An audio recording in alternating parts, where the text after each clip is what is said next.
Hello everyone, I do hope you are doing well.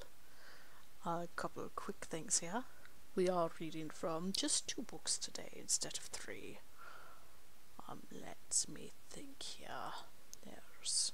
Oh, hello Padmas, Sapphire of Eternity, Wolfie J, Rita Unique, Nightshade Productions. It is good to see everyone. Hello Plushy Child. Today's artwork is our 2nd place contestant winner. This is from our very own Sans of the Undertale Trash Crew, so congratulations to you, Sans.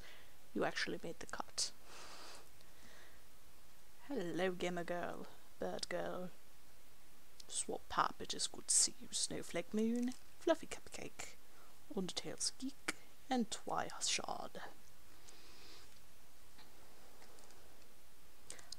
Hardy ha ha, Gamma Fangirl.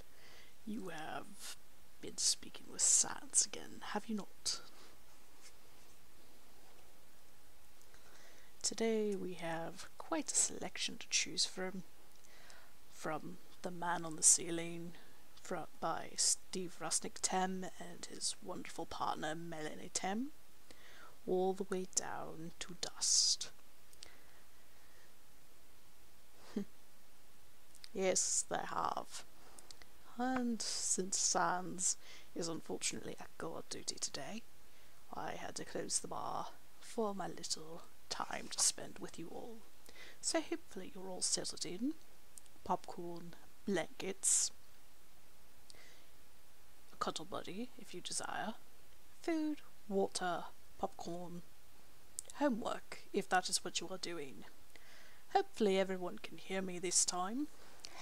I did do a bit of adjusting with my speaker and headset, so if we can't, please let me know immediately. And do pardon the background noise, I have been getting many people trying to call and see if the bar is open. Unfortunately they do not read the sign. So we shall start today with a recommendation from Alphys called The Man on the Ceiling by Steve Rasnic Tem and Melanie Tem. This is taken from a book known as Poe's Children, a new horror anthology that was edited together by a lovely gentleman by the name of Peter Straub. So if you want to find this book later, if you're finding these stories interesting, please check them out at your local library. Now then, The Man on the Ceiling. Everything we're about to tell you is true. Don't ask me if I mean that literally. I know about the literal. The literal has failed miserably to explain the things I've really needed explanations for. The things in your dreams, the things in your head, don't know from literal. And yet that's where most of us live. In our dreams, in our heads. The stories there, those fables and fairy tales, are our lives. Ever since I was a little boy, I wanted to find out the names of the mysterious characters who lived in those stories. The heroes, the demons, the angels. Once I named them, I would be one step closer to understanding them. Once I named them, they would be real. When Melanie and I got married, we chose this name, Tem, a gypsy word meaning country, and also the name of an ancient Egyptian deity who created the world and everything in it, by naming the world and everything in it, who created its own divine self by naming itself, part by part. Tem became the name for our relationship, that undiscovered country which had always existed inside us both, but had never been real until we met. Much of our life together has been concerned with this naming of things, places, mysterious shadowy creatures, naming of each other, and of what is between us, making it real. The most disturbing thing about the figures of horror fiction for me is a particular kind of vagueness in their form. However, clearly an author might paint some terrifying figure if this character truly resonates, if it reflects some essential terror within the human's animal, then our minds refuse to fix it into a form. The faces of our real terrors shift, warp. The closer they come to us, the more they become real. The werewolf becomes an elderly man on our block, becomes the local butcher, becomes an uncle we remember coming down for the Christmas holidays when we were 5. The face of horror freezes but briefly, and as quickly as we jot down its details, it is something else again. Melanie used to wake me in the middle of the night to tell me there was a man in our bedroom window, or a man on the ceiling. I had my doubts, but being a good husband, I checked the windows, I checked the ceiling, I attempted to reassure. We had been through this enough times that I had plenty of reason to believe she would not be reassured, no matter what I said. Still, I made the attempt each time, given her overly reasonable explanations concerning the way the light had been broken up by wind-blown branches outside, or how the ceiling-like fixture might be mistaken for a man's head by a person waking suddenly from a restless sleep or an intense dream. Sometimes my careful explanations irritated her enormously. Still, mostly asleep, she would wonder aloud why I couldn't see the man on the ceiling. Was I playing games with her, trying to placate her when I knew the awful truth? In fact, despite my attempts at reason, I believed in the man on the ceiling. I always had. As a child, I was a persistent liar. I lied slyly, I lied innocently, and I lied enthusiastically. I lied out of confusion, and I lied of a profound disappointment. One of my more elaborate lies took shape during the 1960 presidential election, while the rest of the country was debating the relative merits of Kennedy and Nixon.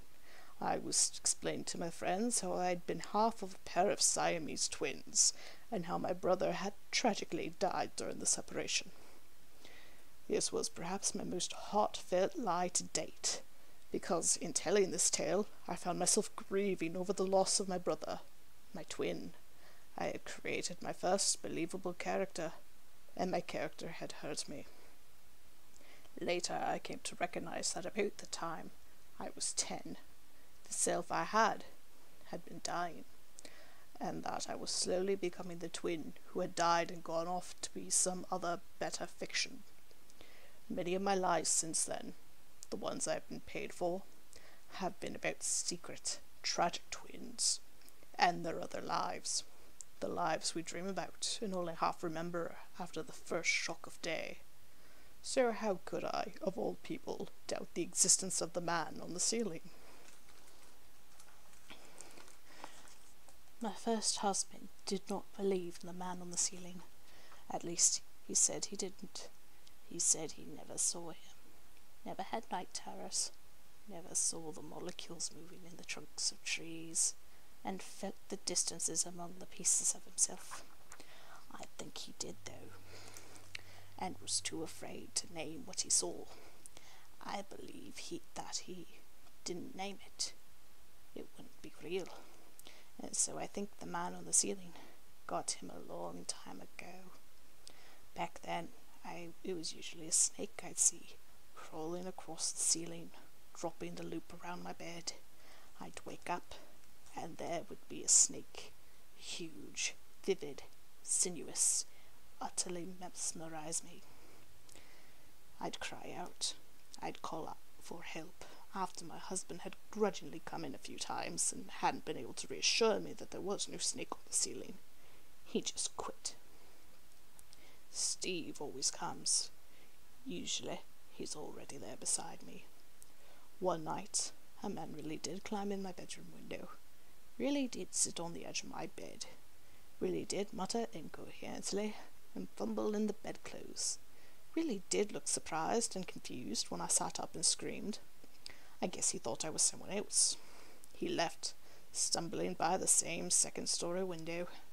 I chased him across the room, had the tail of his denim jacket in my hands, but I let him go because I couldn't imagine what I'd do next if I caught him. By the time I went downstairs and told my first husband, there was no sign of the intruder. By the time the police came, there was no evidence, and I certainly could never have identified him. I couldn't even describe him in any useful way. Dark, featureless, muttering nonsense. As confused as I was, clearly not meaning me any harm or any good either. No meaning me anything. He thought I was someone else. I wasn't afraid of him. He didn't change my life. He wasn't the man on the ceiling. I don't think anyone then believed that a man had come in my window in the night and gone away. Steve would have believed me. Yes, I would have believed her. I've come to believe in the reality of all of Melanie's characters, and I believe in the man on the ceiling with all of my heart. For one evening, this man on the ceiling climbed slowly down out of the darkness and out of the dream of our marriage and took one of our children away and changed our lives forever. Awake. Someone in the room. Asleep. Dreaming. Someone in the room. Someone in the room. Someone by the bed. Reaching to touch me, but not touching me yet. I put my hand, and Steve is beside me, solid, breathing steadily. I pressed myself to him, not wanting to wake him, but needing enough to be close to him, that I selfishly willing to risk it. I can feel his heartbeat through the blanket and sheet, through both of our pajamas, in both our flesh, through the waking or the dream. He's very warm. If he were dead, if he were the ghostly figure standing by the bed, trying to touch me, but not touching me, his body heat wouldn't radiate into me like this, wouldn't comfort me. It comforts me intensely. Someone calls me. I hear only the voice, the tone of voice, not the name it uses. Awake, painful tinglings of nerve endings, heart pumping so wildly it hurts, like golden cats in a bar, who often sleeps on my chest and eases some of the fear away by her purring, small weight, her small radiant body heat, by the sheer miraculous contact with some other living creature who remains fundamentally alien while we touch so surely. Moves away now. Moves first onto the mound of Steve's hip, but he doesn't like her on top of him, and in his sleep he makes an irritable stirring motion that tips her off. Cinnabar gives an answering irritable trill and jumps off the bed. Someone calling me. The door, always cracked so I can hear the kids if they cough or call, opens wider now. Yellow wash from the hall light across the new forest green carpet of our bedroom, which we've remodelled to be like a forest cave, just for the two of us, a sanctuary.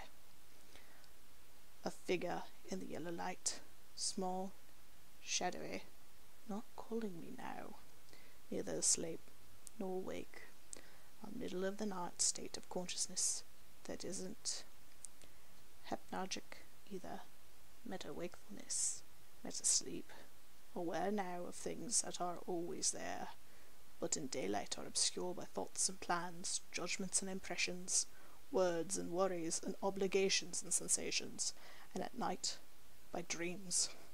Someone in the room, someone by the bed, someone coming to get me. I'm afraid to open my eyes, and too aroused to go back to sleep. But we've made it our job, Melanie and I, to open our eyes and see who's there, to find who's there, and to name who's there. In our life together, we seem to seek it out. Our children, when they became our children, already know the man on the ceiling. Maybe all children do at some primal level, but ours know him consciously, have already faced him down, and teach us how to do that too. We go toward the voice by the door, to shape in the room, not so much to find the vampires and the werewolves, who have been sent so many times before, who are safe to find because no one really believes in them anymore, but to find the hidden figures who lurk in our house and other houses like ours. The boy with the head vigorously shaking no, no, no, no, no. The boy who disappears and appears in the midst of a cluttered room. The little dead girl who controls her family with her wishes and lies. The little boy driven by his dad on a hunting trip down into the darkest heart of the city. And the man who hangs suspended from the ceiling, waiting for just the right opportunity to climb down like a message from the Eternal, to find the demons, to find the angels. Sometimes we find these figures right in our own home, infiltrating our life together, standing over the beds of our children. Mom? A child, my child, calling me. Mom. A name so precious I never get used to it, emblematic of the joy and terror of this impossible relationship every time one of them says it, which is often. Mom, I had a bad dream. It's Joe, who came to us a year and a half ago, an unruly and intensely imaginative child, so terrified of being abandoned again that he's only very recently been willing to say he loves me. He called me Mom right away, and he wouldn't say he loved me. If you love someone, they leave you. But if you don't love someone, they leave you too. So your choice isn't between loving and losing, but only between loving and not loving. This is the first time Joe has ever come for me in the middle of the night. The first time he's been willing to test our insistence that that's what parents are here for, although I think he has nightmares a lot. I slide out of bed and pick him up. He's so small. He holds himself upright, won't snuggle against me. His wide blue eyes are staring off somewhere, not at me. But his hand is on my shoulder, and he lets me put him in my lap in the rocking chair. He tells me about his dreams, about a dog that died and came back to life. Joe loves animals, about Dad and me dying, himself dying, Anthony dying. Joe, who never knew Anthony, dreams about Anthony dying, mourns Anthony. This connection seems wonderful to me, and a little frightening. Joe's man on the ceiling already has a name, for Joe's dream was also about his birth parents, and how they hurt him, left him. He doesn't say it. Maybe he's not old enough to name it. But when I suggest he must have felt, how he must have felt, then that he was going to die, and that they were going to kill him, he nods vigorously, thumb in his mouth. But when I point out that he didn't die, that he's still alive, and he can play with the cats, the dogs, and dig in the mud hole and learn to read chapter books, and go to the moon someday, his eyes get very big, and he nods vigorously, and then he snuggles against my shoulder. I hold my breath for this transcendent moment. Joe falls asleep in my lap. I'm wide awake now, holding my sleeping little boy in my lap and rocking. Shadows move on the ceiling. The man on the ceiling is there. He's always there. And I understand in a way. I don't fully understand. And will have lost most of it by morning. That he gave me this moment too.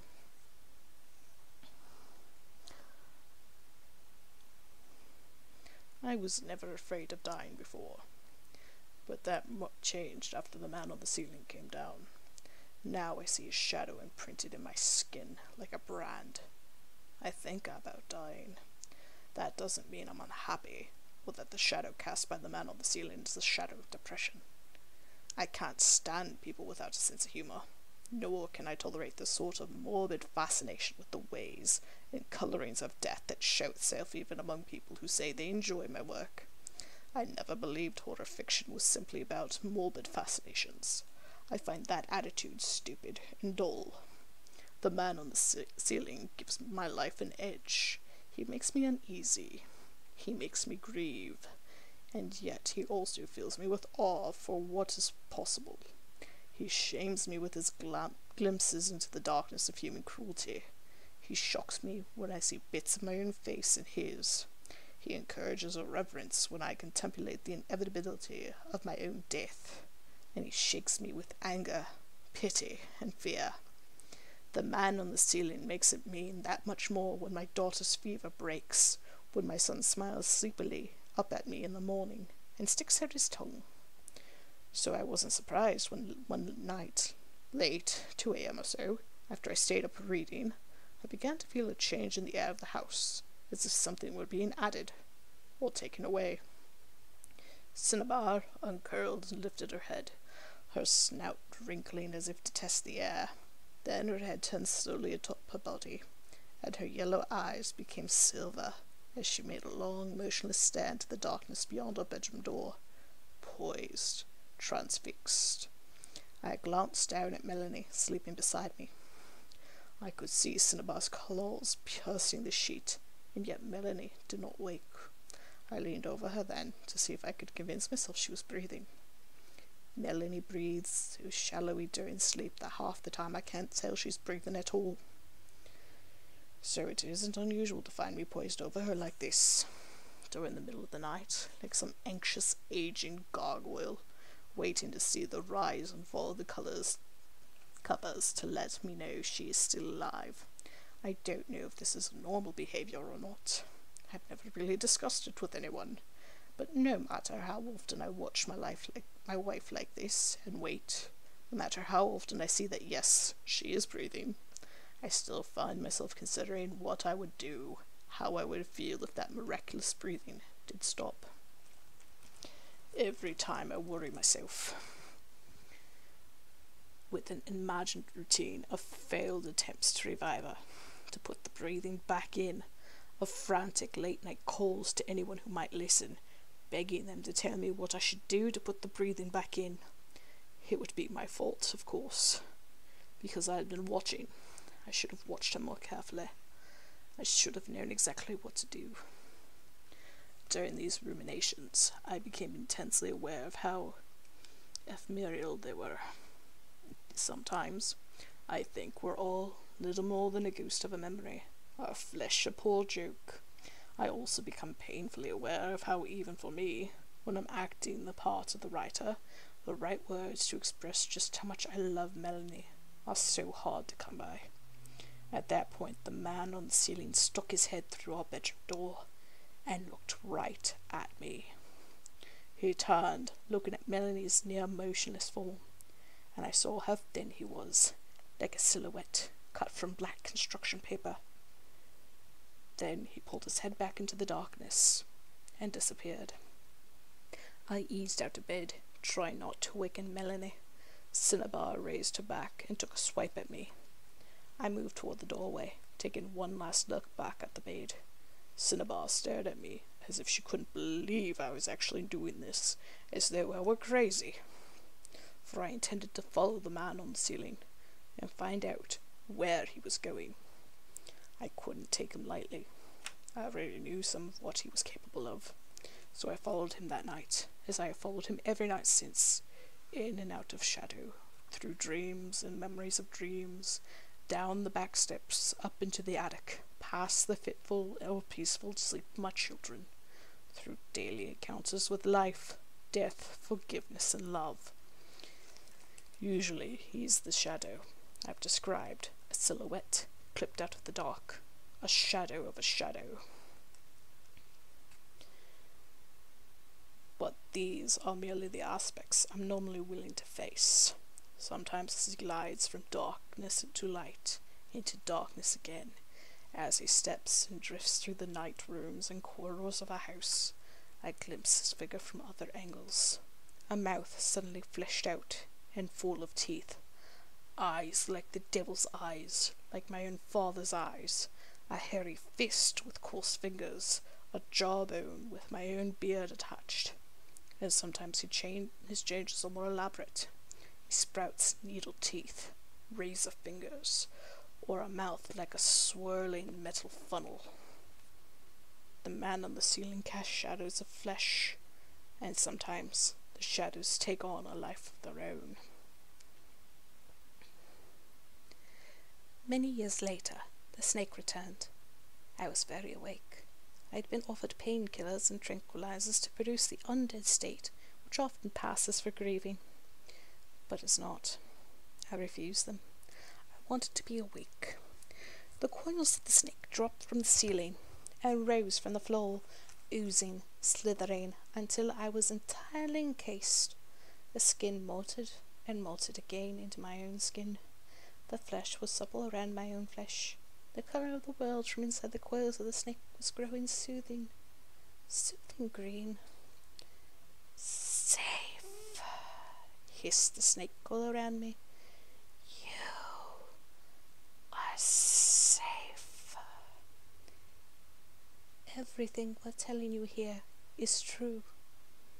Each night, as I followed the man on the ceiling into the various rooms of my children, and watch him as he stands over them, touches them, kisses their cheeks with his black ribbon tongue, I imagine what he must be doing to them, what transformations he might be orchestrating in their dreams. I imagine him creeping up to my youngest daughter's bed, reaching out his narrow black fingers, and like a razor they enter his skull so he can change things there, move things around, plant ideas that might sprout deadly or healing in years to come. She is 7 years old, and an artist. Her pictures are thoughtful and detailed, and she's not afraid of taking risks. Cat-shaped like hearts, people with feathers for hair, roses made entirely of concentric arcs. Does the man on the ceiling have anything to do with this? I imagine him crawling into bed with my youngest son, whispering things into my son's ears, and suddenly my son's sweet character has changed forever. I imagine him climbing the attic stairs and passing through the door to my teenage daughter's room without making a sound, slipping over her sleeping form so gradually it's as if a car's headlights had passed and the shadows of the room had shifted. And now the man from the ceiling is kissing my daughter and infecting her with a yearning she'll never be rid of. I imagine him flying out of the house altogether, leaving behind a shadow of his shadow, who is no less dangerous than he is, flying around and away from our house to find our troubled oldest son, filling his head with thoughts he won't be able to control, filling his brain with hallucinations he won't have to induce, imprisoning him forever where he is now imprisoned. I imagine the young man who is not quite our son, and is far more than our friend, who lives much of the time in some other reality, who wants so desperately to believe himself alien, chosen, destined to change the world by sheer virtue of the fact that he is so lonely. He hears voices. I wonder if the voices in his head help him ignore his man on the ceiling, or if they are the voices of the man on the ceiling himself. Every night, that first night the man on the ceiling climbed down, I have allowed him and followed him all evening like this, in my dreams, or sitting up in bed, or resting in the chair, or poised in front of a computer screen typing obsessively, waiting for him to reveal himself through my words. Our teenage daughter has night terrors. I suspect she always has. When she came to us, a tiny, terrified 7-year-old, I think the terrors were everywhere, every day and night. Now she's 16, and she's still afraid of many things.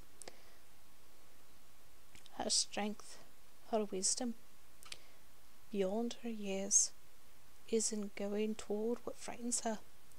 I watch her do that, and I am amazed.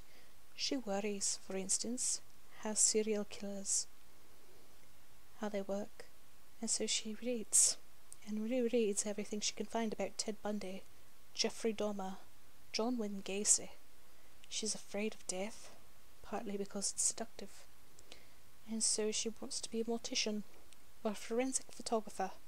Get inside death, see what makes a dead body dead, record the evidence, go as close to the fear as you can, go as close to the monster. Know it, claim it, name it, take it in. She's afraid of love, so she falls in love often, and deeply. Her night terrors now most often take the form of a faceless lady in white, who stands by her bed with a knife and intends to kill her, tries to steal her breath the way they used to say cats would do if you let them near her the crib. The lady doesn't disappear even when our daughter wakes herself, sits up in the bed and turns on the lights. Our daughter wanted something alive to sleep with. The cats betrayed her, wouldn't be confined to her room, so we got her a dog. Ezra was abandoned too, or lost and never found, and he's far more worried than she is, which I don't think she thought possible. He sleeps with her. He sleeps under her covers.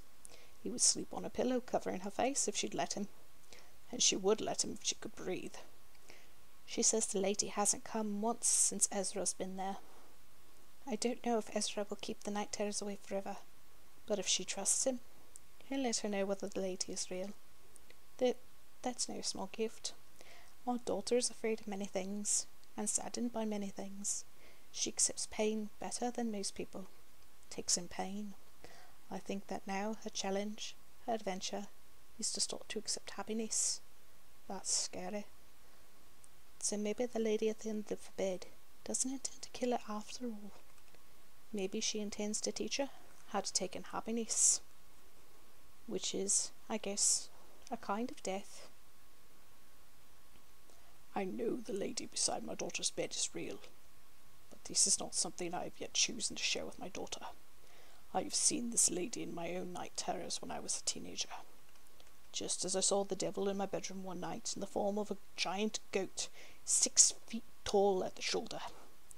I sat up in my bed and watched this goat's body disappear slowly, one layer of hair and skin at a time, leaving behind giant bloodshot humanoid eyes, the eyes of the devil, suspended in midair, where they remained for several minutes, while I gasped for a scream that would not come.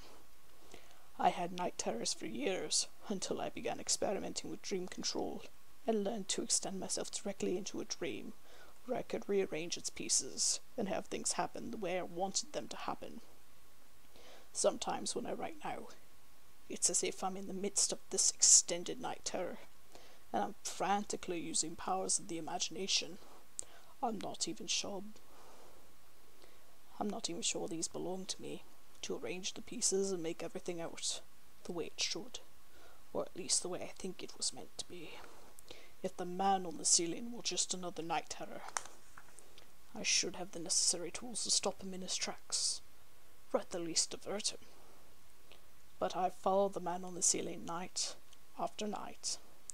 I've seen what he does to my wife and children, and he's already carried one of our children away. Remember what I said in the beginning. Everything we're telling you here is true. I follow the man on the ceiling around the attic in our house, my flashlight burning off pieces of his body which grow back as soon as he moves beyond the beam. I chase him down 3 flights of stairs into our basement, where he hides in the laundry. My hands turn into frantic paddles which scatter the clothes, and I'm already thinking about how I'm going to explain this mess to Melanie in the morning, when he slips like a pool of oil under my feet, and out the corners of the basement, where my children keep their toys. I imagine the edge of his cheek is an oversized doll, his amazingly sharp fingers under the hoods of my son's Matchbox cars. But the man on the ceiling is a story, and I know something about stories. One day we'll figure out just what this man on the ceiling is about. He is a character in the dream of our lives, and he can be changed or killed. It always amazes me, cranky to be asked what a story is about, and who my characters are. If I could tell you, I wouldn't have to write them. Often I write about people I don't understand, ways of being in the world that baffle me. I want to know how people make sense of things, what they say to themselves, how they live, how they name themselves to themselves, because life is hard, even when it's wonderful, even when it's beautiful, which it is a lot of the time. It's hard. Sometimes I don't know how many of us make it through the day or the night.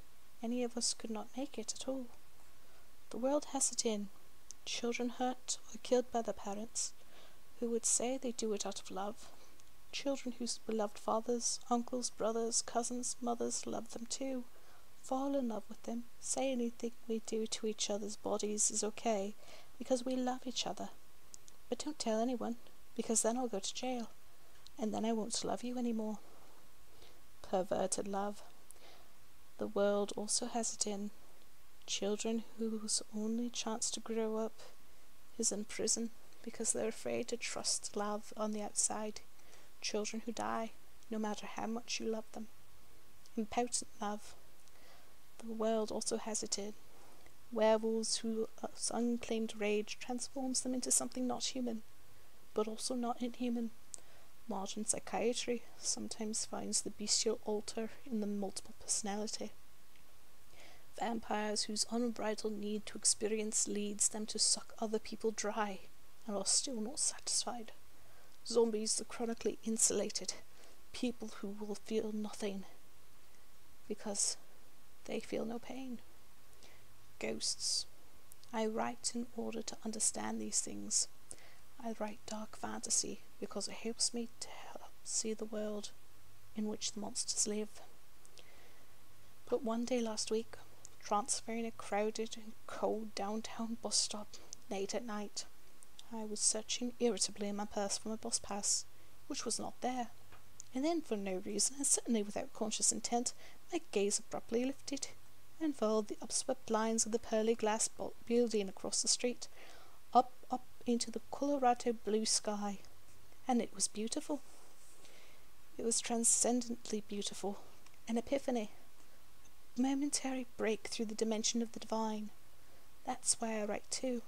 To stay available for breakthroughs into the divine dimensions, which happened in this world all the time. I think I'll always write about love. I married Melanie because she uses words like divine and transcendent in everyday conversation.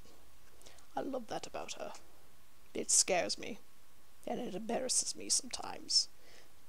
But still, I love that love about her. I was a secretive and frightened male, perhaps like most males when I met her. And now, sometimes, even I will use a word like transcendent. I'm still working on divine. And sometimes I write about love. Certainly I love all my characters. Miserable lot though they may be. Another writer once asked me why I wrote about nowishes. I told him I wanted to write about the common man. Sometimes I even love the man on the ceiling, as much as I hate him, because of all the things he enables me to see. Each evening, carrying my flashlight, I follow him through all the dark rooms of my life. He doesn't need a light, because he has learned these rooms so well, because he carries his own light. If you'll look at him carefully, you'll notice that his grin glows in the night. I follow him because I need to understand him. I follow him because he always has something new to show me. One night, I followed him into the far corner of our attic.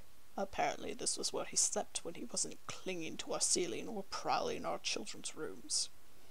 He had made himself a nest out of old photos, chewed up, and their emulsions spat out into a paste to hold together bits of overgrown clothing, and the gutted stuffings of our children's discarded dolls and teddy bears.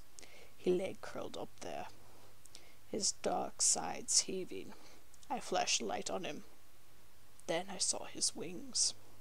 They were patchwork affairs, separate sections moulded out of burnt newspaper, ancient lingerie, metal rod signs, and fishnets stitched together with shoelaces and bubble yum, glued and veined with tears, soot and ash. The man on the ceiling turned his obsidian head and blew me a kiss of smoke. I stood perfectly still with the light in my hand, growing dimmer as he drained away its brightness. So the man on the ceiling was, in fact, an angel, a messenger between our worldly selves, and yes, I'll say it, the divine. And it bothered me that I hadn't recognized his angelic nature before. I should have known, because aren't ghosts nothing more than angels with wings of memory, and vampires angels with wings of blood? Everything we're trying to tell you here is true, and there are all kinds of truths to tell. There's the true story about how the man, the angel on the ceiling, killed my mother, and what I did with her body.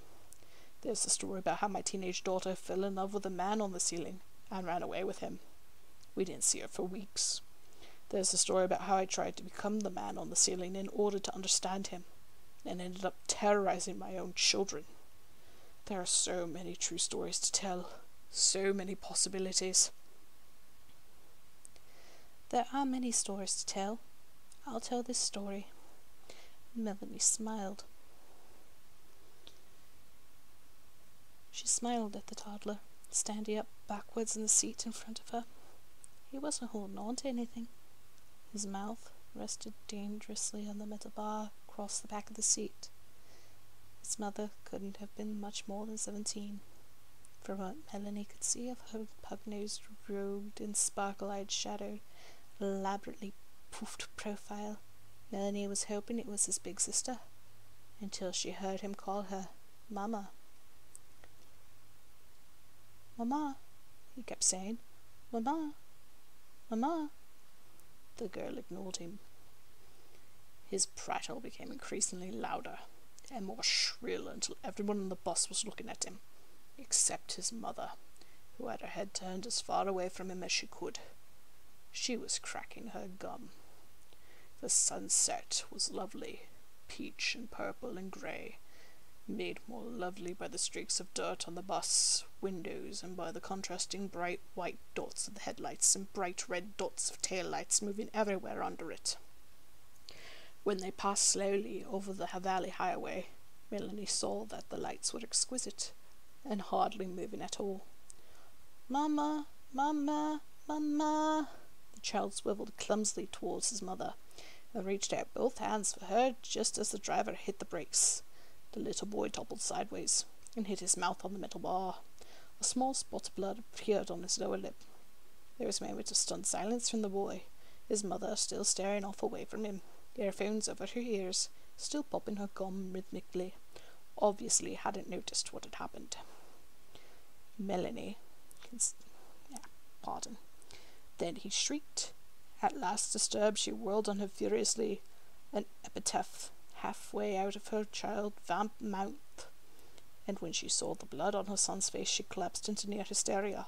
Although she did hold him and wipe at his face with her long-nailed fingertips, it was clear she didn't know what to do. Melanie considered handing her a tissue, lecturing her about child safety, even ridiculously calling social services. But here she was, at her stop, fuming. She followed the lady with the shoulder-length white hair down the steps and out into the evening, which were tinted peach and purple and grey from the sunset of however dubious origin, and no less prettily red and white from the Safeway sign. The man on the ceiling laughs at me as he remains always just out of reach of my understanding, floating above me on his layered wings, telling me about how someday everyone I love is going to die, and how, after I die, no one is going to remember me, no matter how much I write, how much I shamelessly reveal, brushing his sharp fingers against the wallpaper and leaving deep gouges in the walls, and grey like the colours of his eyes when he opens them, like the colours of his mouth, the colours of his tongue, when he laughs even more loudly and heads for the open door of one of my children's bedrooms.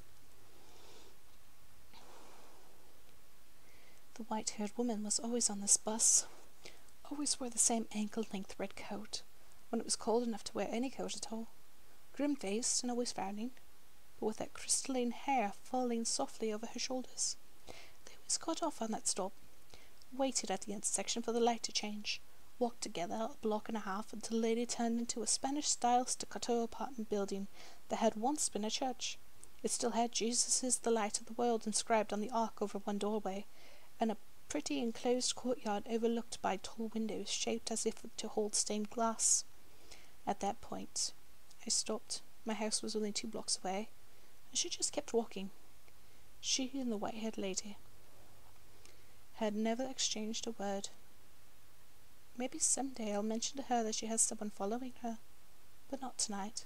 That's not a good conversation for tonight. Tonight, like most nights, I just wanted to be safe home. Safe and patiently loved in the hubbub of my family.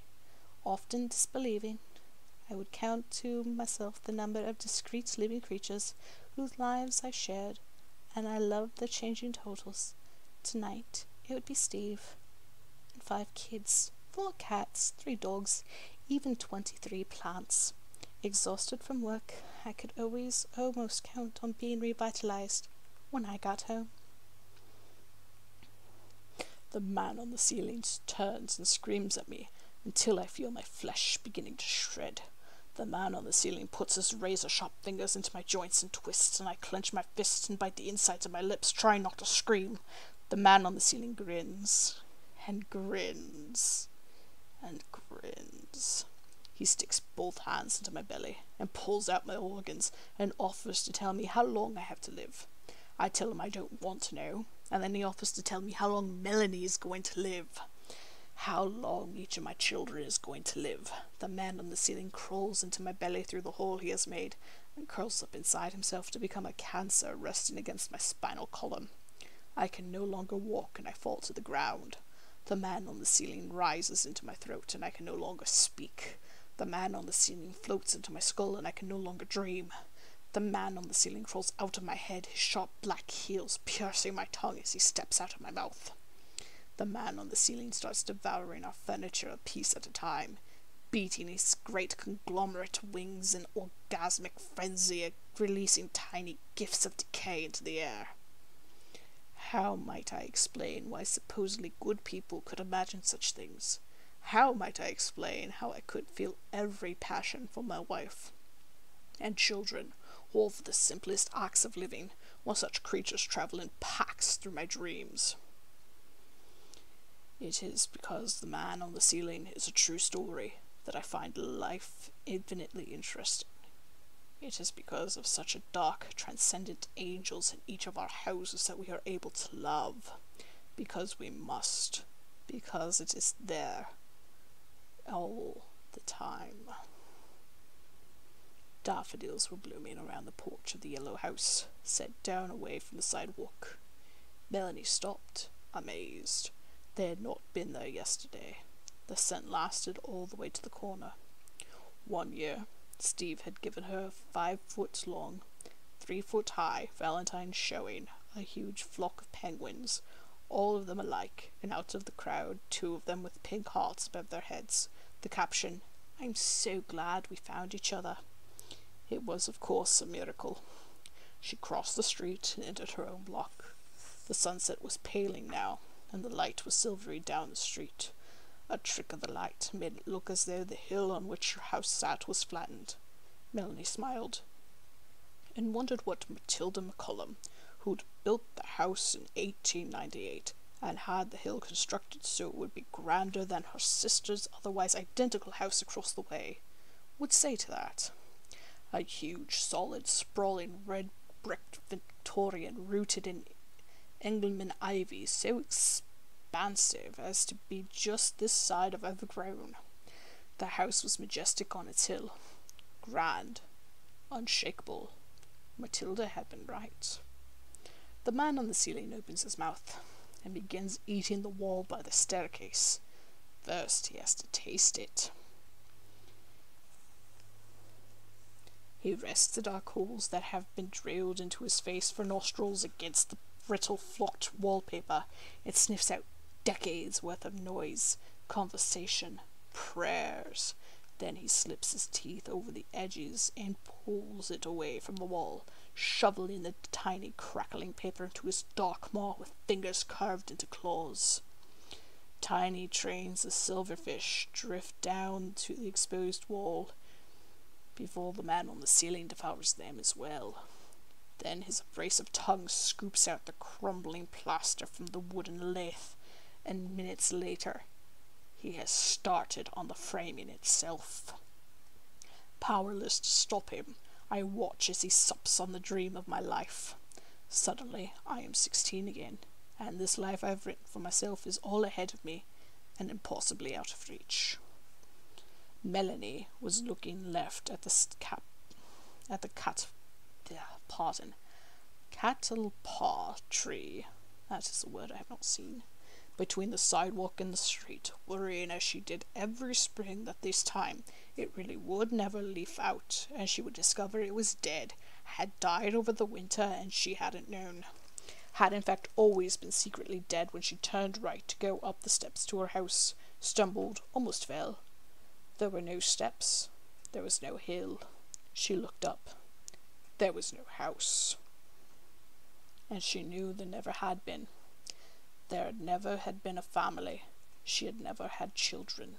She had somehow made up sweet troubled Christopher, Mark, who heard voices and saw the molecules dancing in the tree trunks, and most of the time was glad. Veronica, the magnificent chestnut hair and heart bursting painfully with love.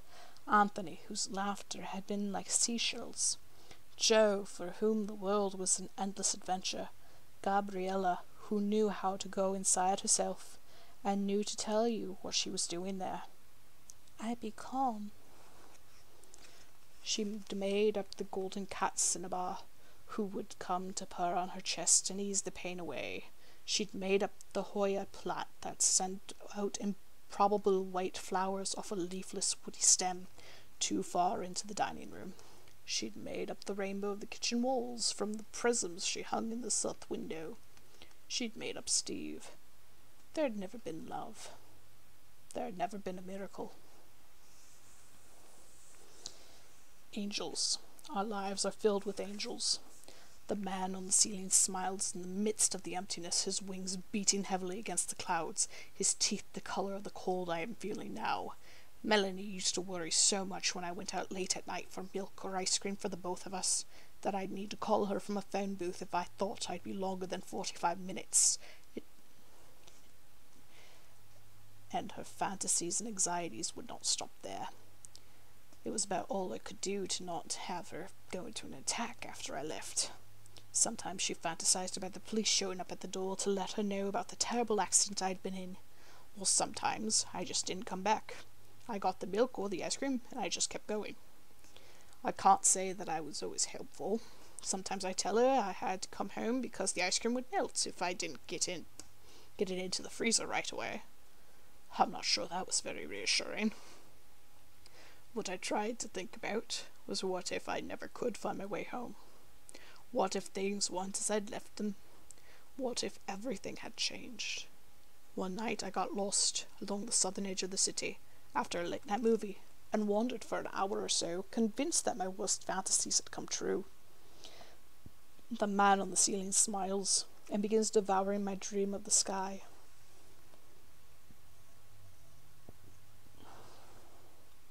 Pardon? A wise man asks me when I've told him the story of my vanishing home again. And then what happened? I glared at him. He's supposed to understand me. What do you mean? And then what happens after you discovered that your house and your family have disappeared? Not disappeared, I pointed out irritably. Have never existed. Yes, have never existed. And then what happens? I never thought of that. The never having existed seems final enough. Awful enough. I can't think of anything to say, so I don't say anything, hoping he will. Maybe I don't know. Well, maybe it would be interesting to find out, he suggests. Oh dear, I had spoken that aloud. So we try. He eases me into a light trance. I am eager and highly suggestible, and I trust this man, so my consciousness alters easily. He guides me through the fantasy again and again, using my own words, some of his own, but every time I stop at the point where I come home, and there isn't a home. The point where I look up in my life, my love isn't there, has never existed. I don't know what happens next. I can't imagine what happens next. Do I die?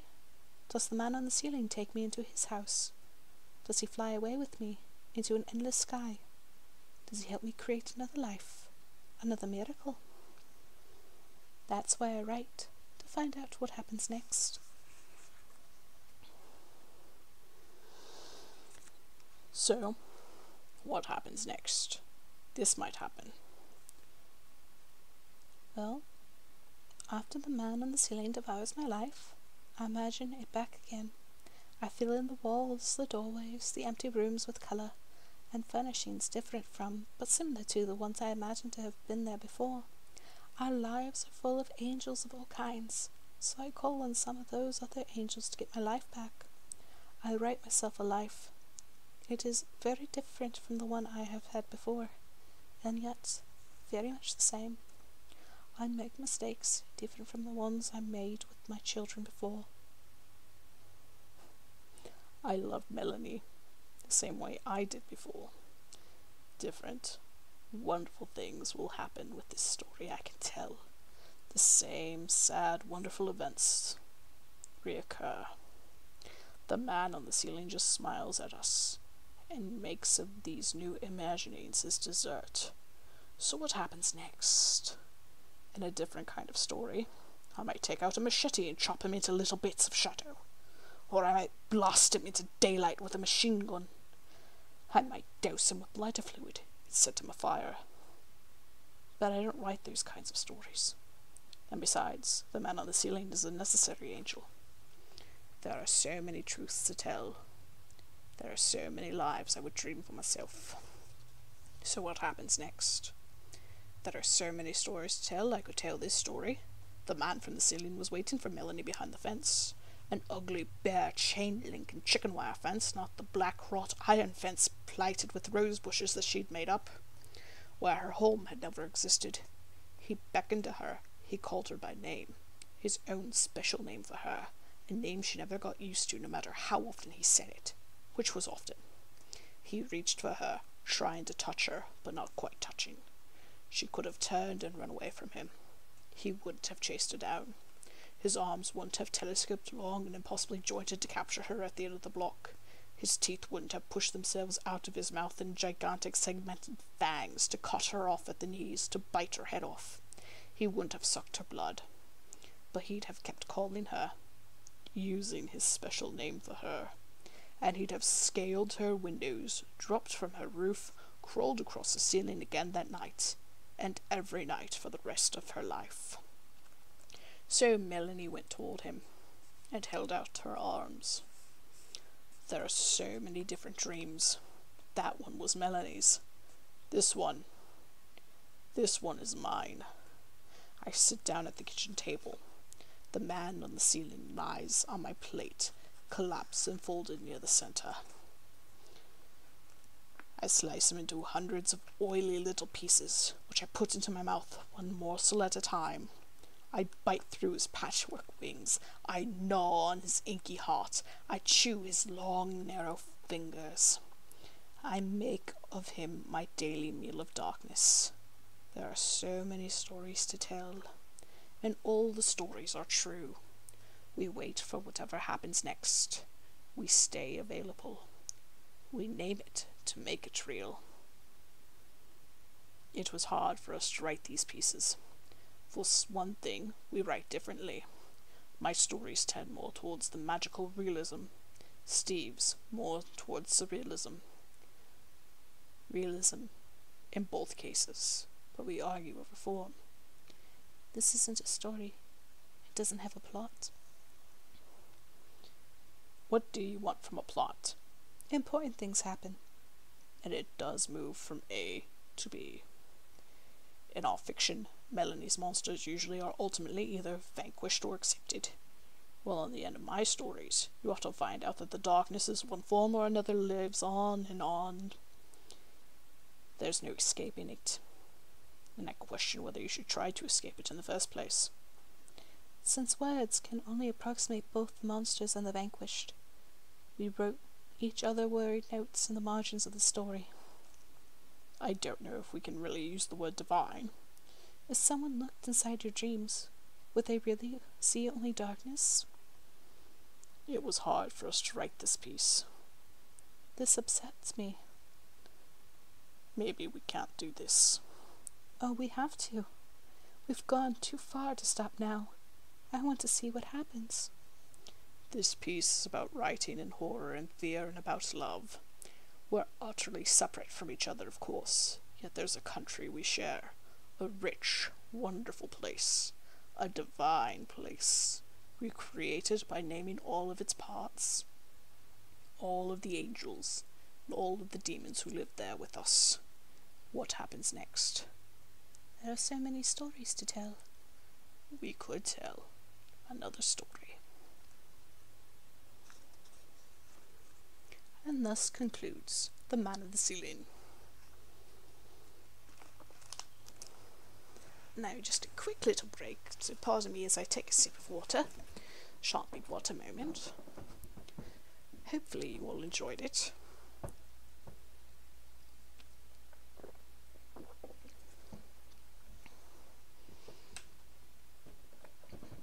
So how many of you have men on your ceiling? Hello, hello, and welcome everybody to the stream that has just joined. Hopefully everything is going well for you today. And hopefully you're not too disappointed about this being more about reading than it is about gaming. Unfortunately, I do not have the talents of Papyrus or Sans for it.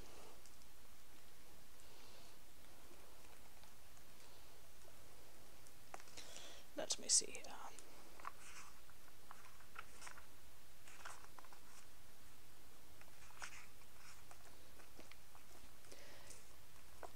Our next meal is provided by Jonathan Carroll, The Sadness of Detail. I used to spend a lot of time at the Cafe Bremen. The coffee there is bitter and delicious, and the teal blue velvet seats are as comfortable as old friends. The large windows greet the morning light like Herr Ritter. The waiter greets anyone who comes in. You don't have to order. A cup of tea, a glass of wine is sufficient enough. Nothing too elaborate. The croissants come from the bakery next door and are delivered twice a day. Late in the evening, the cafe bakes its own specialty for the night owl customers. Heavies, a kind of sugar donut the size of a pocket watch. A wonderful treat is to go in there late on a winter night and have a warm plate full of them. The Bremen is open 19 hours a day. December 24th is the only day of the year it's closed, but on Christmas it opens again. Wearing green and red tablecloths, full of the people in bright new sweaters or singles looking a little less lonely on a day when people should be home. There are small, real pleasures in life. The latest issue of our favourite magazine, a fresh pack of cigarettes, the smell of things baking. You can have all of them in that cafe. You can be happy there without any of them. I often went in to sit, look out the window and hum. A secret vice. My husband sneaks candy bars. My mother reads movie magazines. I hum. Give me a free hour with nothing to do and a good window to stare out of, and I'm content.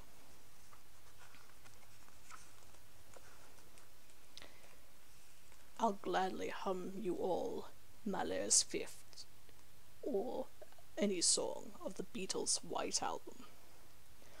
I'm the first to admit I'm not very good at it, but humming is only meant for an audience of one. Yourself, and anyone who eavesdrops does it at their own peril. This happened on a late November afternoon, when the whole town seemed one liquid glaze of reflected light and rain. A day when the rain is colder than snow, and everything feels meaner, harder edged. A day to stay inside and read a book, drink soup out of a thick white cup. I decided to treat myself to the Bremen because I was beat. Arguing with children, a trip to the dentist, the endless shopping for invisible things. Toilet paper, glue, salt. Things that no one ever knows are there until they're gone and are then needed desperately. An invisible day where you exhaust yourself, running around, doing thankless errands that are necessary, but meaningless. The housewife's oxymoron. Walking in, wet and loaded down with bags, I think I groaned with joy when I saw my favourite table was empty. I flew to it like a tired robin to its nest. Herr Ritter came over right then, looking elegant and very 19th century in his black suit and bow tie, a white towel as always draped carefully over his arm. You look very tired. A hard day. A nothing day, Herr Ritter. He suggested a piece of cream cake. Damn the calories, but I ordered a glass of red wine instead. There was an hour before the kids would be home, an hour to let the knots inside slowly untie themselves while I'd look out the window and watch the now romantic rain. How long could it have been? 2 minutes? 3? Almost without knowing it, I began to hum. And then from the booth behind, someone gives a long, loud shh. Embarrassed, I turned and saw an old man with a very pink face glaring at me. Not everyone likes Neil Diamond, you know. The perfect end to a perfect day. Now I was on trial for humming. Or at least trying to hum. Holly holy. I made an excuse me face and was about to turn when again, out the corner of my eye, I noticed a number of photographs he had spread out on the table in front of him. Most of the pictures were of my family and me. Where did you get those? He reached behind him and picked up one, handed it to me. Not looking at it, he said, That is your son in 9 years. He's wearing a patch because he lost that eye in an automobile accident. He wanted to be a pilot, as you know, but one needs good eyesight for that, so he paints houses instead and drinks a lot. The girl in the picture is the one he lives with. She takes heroin. My son? Adam is 9, and the only thing that matters to him in the world is airplanes. We call his room the hangar, because he's covered every wall with pictures of the Blue Angels, the British Red Arrows, and the Italian Frestre Tricolore precision flying teams. There are models and magazines, and so many different airplanes in his room that it's a little overwhelming. Recently, he spent a week writing to all the major airlines, including Air Maroc and Tarom, the national airline of Romania, asking what one has to do to qualify as a pilot for their company. My husband and I have always been both charmed and proud of Adam's obsession, and have never thought of him as anything but a future pilot. In the pictures I held, our little boy with the crew cut, smart green eyes, looked like a haggard 18-year-old panhandler. The expression on his face was a bad combination of boredom, bitterness, and no hope. It was obviously Adam in a few years, but a young man far past the end of his line. Someone you'd sneer at or move to avoid if you saw him approaching on the street. And the eye patch. Imagining the mutilation of one of your children is as wrenching as the thought of them dead. None of that is allowed. It cannot be, and if tragically it does happen, then it is always our fault, no matter their age or their circumstance. As parents, our wings must always be large enough to cover and protect them from hurt or pain. It is in our contract with God when we take up on the responsibility of our lives. I remember so well the character in Macbeth, who, upon learning of the deaths of all his children, starts calling them chicks. Where are all my little chicks? The sight of my son wearing an eye patch gave me the taste of blood in my mouth. Who are you? Here's one of your husband after the divorce. He thinks that new mustache is becoming. I think it's silly. Willie had tried on and off for years now to grow a mustache. Each one looked worse than the last. Once in the middle of a very nasty fight, I said he always began one at the same time as he began an affair. That stopped them. In the picture beside the mustache, he was wearing one of those typically silly heavy metal fan t-shirts, covered with flames and lightning, announcing a group called Brain Dead. What was ominous about that was Adam had recently brought home an album by Brain Dead and said they were awesome. My name is Thursday, Frau Becker. Today is Thursday. That's right. If we'd met yesterday, I'd be Wednesday. Who are you? What's this about? What are these pictures? They're your future, or rather one of them. Futures are unstable, tricky things. They depend on different factors. The way you're going now, the way you handle your life and those around you, this is what will happen. He pointed to the picture I held, and then opened both hands in a gesture that said, "What can you do? That's the way it is." I don't believe it. Get away from me. I moved to turn and he touched my shoulder. Your favorite smell is burning wood. You always lie when you say the first person you ever slept with was Joe Newman. The first was really your parents' handyman, Leon Bell. No one knew that. Not my husband, my sister, no one. Leon Bell. I thought of him so rarely. He was kind and gentle, but it still hurt. I was so scared someone would come home and find us in my bed. What do you want? I asked. He took the photograph out of my hand and put it back on the table with the others. Futures can change. They're like the lines on our hands. Fate is a negotiable thing. I'm here to negotiate with you. What do I have that you want? Your talent. Remember the drawing you did the other night of the child under the tree? I want it. Bring me the picture, and your son will be saved. That's all? It was only a sketch. It took 10 minutes. I did it while watching television. Bring it to me here tomorrow at exactly this time. How can I believe you? He picked up a photograph that had been covered by the others. He held it in front of my eyes. My old bedroom. Leon Bell and me. I don't even know you. Why are you doing this to me? He slid the pictures together as if they were cards. He was about to shuffle. Go home. Find that drawing. I was pretty good once. Went to an art school on a full scholarship. Some of my teachers said I had the makings to be a real painter. But you know how I reacted to that? Got scared. I painted because I liked it. When people started looking carefully at my work and with their hands on the checkbooks, I ran away and got married. Marriage and its responsibilities is a perfect rock to hide behind when an enemy, parents, maturity, success, is gunning for you. Squeeze down into a ball behind it and virtually nothing can touch you. For me, being happy didn't mean being a successful artist. I saw success as stress and demands I'd never be able to fulfill, thus disappointing people who thought I was better than what I really was. Just recently, now that the children were old enough to get their own snacks, I'd bought some expensive English oil paints and 2 stretched canvases.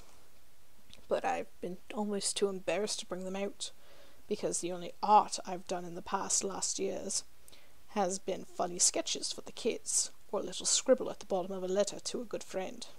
Plus the sketchbook, my oldest friend. I'd always wanted to keep a diary, but never had the kind of persistence that's needed to save something in writing about everyday you live. My sketchbook is different, because the day I began it, when I was 17, I promised to keep making drawings in there, only when I wanted, or when an event was so important. The birth of the kids. The day I discovered Willie was having an affair. That I had to say something about it. As an old woman, I'd give it to my children, and say these are the things you didn't know. They aren't important now, except to tell you more about me, if that interests you. Or maybe I'll only look back at it, then sigh and throw it away. I go through the books sometimes, but it generally depresses me. Even the good parts, the nice memories. Because there's so much sadness in the details, how current and glamorous I thought I was, wearing striped bell-bottom pants to a big party just after we were married, or one of Willie at his desk smoking a cigar, so happy to be finishing the article on Fischer von Eclair that he had thought would make his career, but which was never published. I drew these things carefully and in great detail, But all I see now are the silly pants, or the spread of his excited fingers on the typewriter. But if it depresses me, why do I continue to draw in the book? Because it is the only life I have. I am not pretentious enough to think I know answers now that might come to me when I'm older. I keep hoping 30 or 40 years from now, when I look back on these drawings, I'll have some kind of revelation that will make parts of my life clearer for me. I couldn't find the drawing he wanted. I went through everything. Wastebaskets, drawers, the kids' old homework papers. How brutally panic had built when you can't find something needed. Whatever you are looking for becomes the most important object in the world, however trivial. A suitcase key, a year-old receipt from the gas company. Your apartment becomes an enemy, hiding the thing you need, indifferent to your pleas. It wasn't in my sketchbook, on the telephone table, stuck in a coat pocket. Neither the grey prairies under the beds, nor the false pine and chemical smells in the kitchen or closet offered anything. Would my son really lose his eye if I couldn't find one stupid little drawing? Yes, that's what the old man said. I believed him after seeing the picture of Leon and me together. It was a terrible night, trying to be good old normal mom to the family, while madly exploring every corner of our place for the picture. At dinner, I casually asked if anyone had seen it in their travels. No one had. They were used to my drawings and doodles around the house. Now and then someone liked one and took it to their room, but no luck with this one. Throughout the evening I kept glancing at Adam, which gave me further reason to search. He had plain eyes, but they were smart and welcoming. He looked straight at you in conversation, gave you his full attention. At midnight, there was no other places to look. The drawing was gone. Sitting on the kitchen table with a glass of orange juice, I knew that there was only two things I could do then. I'd have to tell the truth, or try to recreate from memory the drawing he demanded. It was such a simple sketch that I didn't think there would be much trouble drawing something that looked similar, but exactly the same. Not possible. I went into the living room and got my clipboard. At least the paper would be the same. Willie bought the stuff by the ream because it was cheap and sturdy, and we both liked using it. I didn't feel guilty crumpling up a piece if you'd make a mistake. I could easily see myself crumpling up that damn drawing and not thinking anything about it. A child standing under a tree, a little girl in jeans, a chestnut tree. What was special about it? It took 5 minutes to do. 5 minutes to be sure it was as I remembered. 5 more minutes with it in my lap, knowing it was hopeless. 15 from start to finish. The next afternoon, before I'd even sat down, Thursday was tapping an insistent finger on the marble table. Did you find it? Do you have it? Yes, it is in my bag. Everything about him relaxed. His face went slack. The finger lay down with the rest of his palm on the table. He leaned back against the velvet seat. That's great. Give it to me, please. Allow me 1 moment, please. Apologies for that.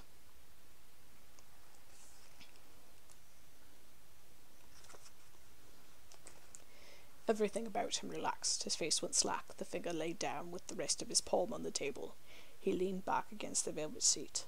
That's great. Give it to me, please. He was feeling better, but I wasn't. As coolly as I could, I pushed the wrinkled piece of paper out of my purse. Before leaving the apartment, I crumpled up the drawing into a tight ball to perhaps fool him a little. If he didn't look too closely, maybe I'd be safe. Maybe I wouldn't. There wasn't much choice. It wasn't a chance of being lucky. But at that point, what else could I hope for?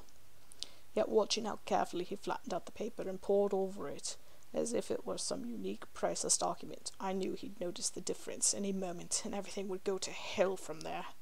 I took off my coat and slid into the booth. He looked up from the picture. You can hum if you'd like. I'll just be a minute. I like this cafe too much.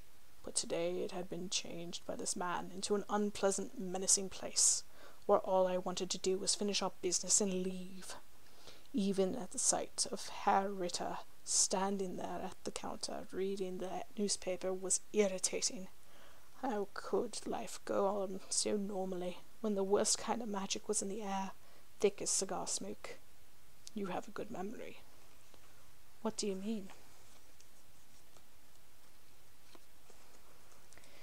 He reached into his breast pocket and took out a piece of paper. Unfolding it, he held up the original drawing that the little girl under the tree had done. You had it, he nodded. Both of us played tricks. I said you had it. You were trying to give me a copy, saying it was the original. Who was more dishonest? But I couldn't find it because you had it. Why did you do that? Because we had to see how well you remember things. It's very important. What about my son? Will he be all right? I guarantee he will.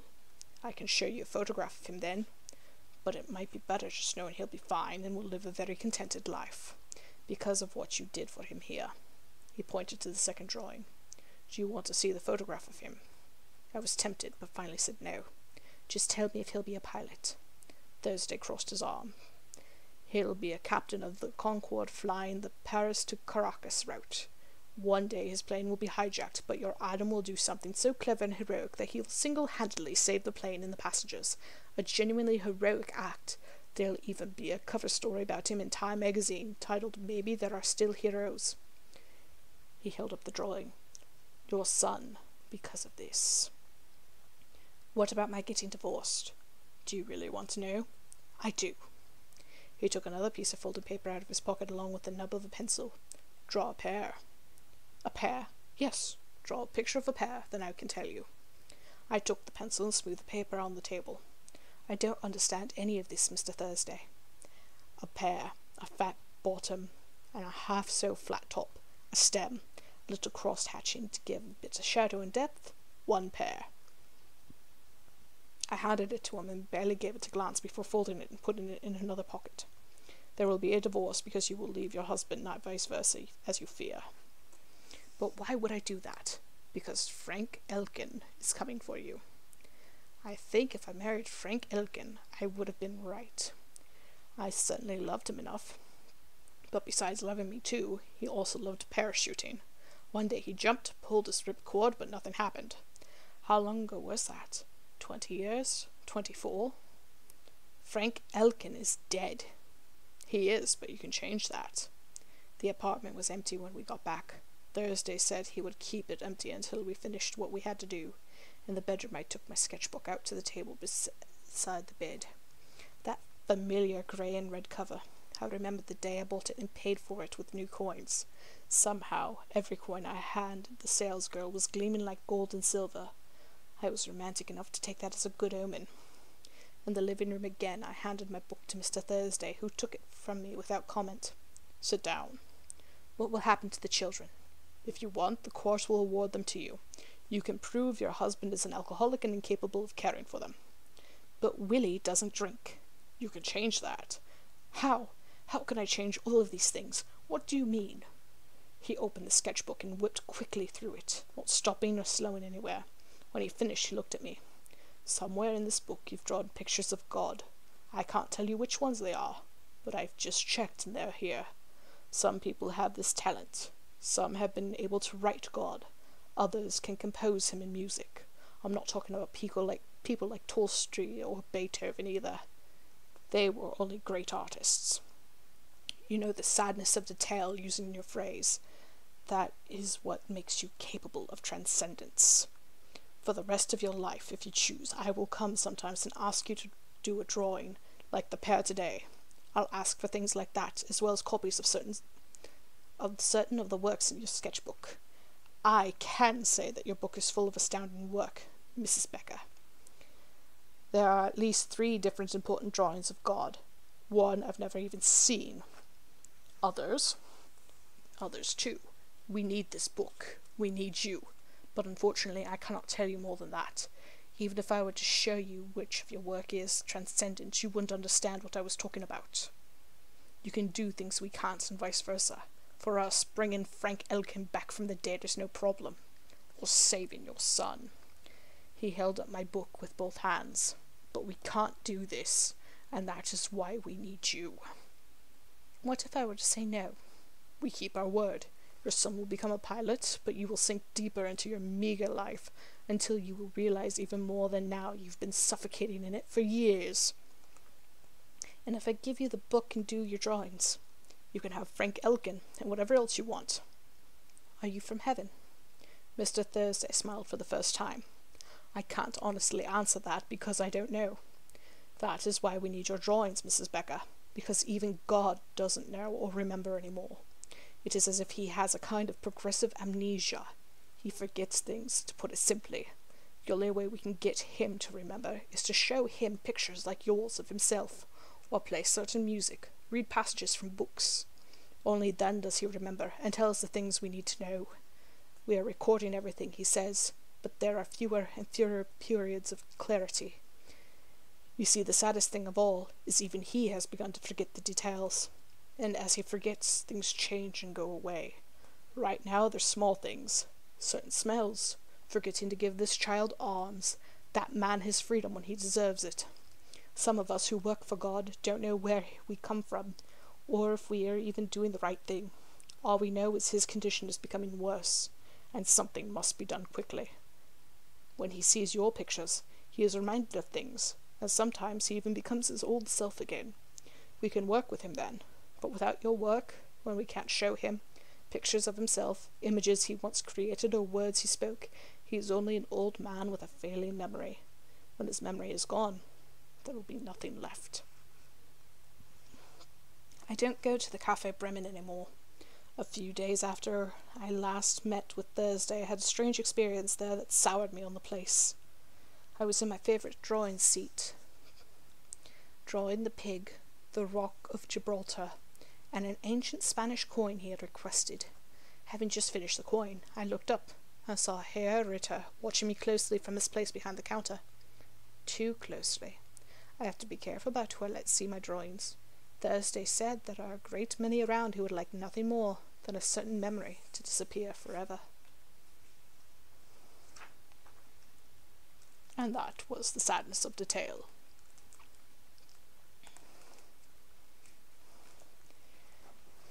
Hopefully it was enjoyable for you all. Unfortunately, I'm going to have to cut our little session short, so we shall get to the other stories again in part 3, which shall be next Thursday, same time, in the same place. So I hope you are all having a good day, and I shall speak with you all again, pardon my language, very, very shortly, hopefully. Have a great rest of your night. Hopefully you've enjoyed both these stories. I apologise for them being so long. As stated before, we'll get back to these other stories next Thursday. Until then, I hope you all have a good night. I'll talk with you all later. And for those that aren't part of our Discord family, please feel free to join. And thank you all again for coming. So long.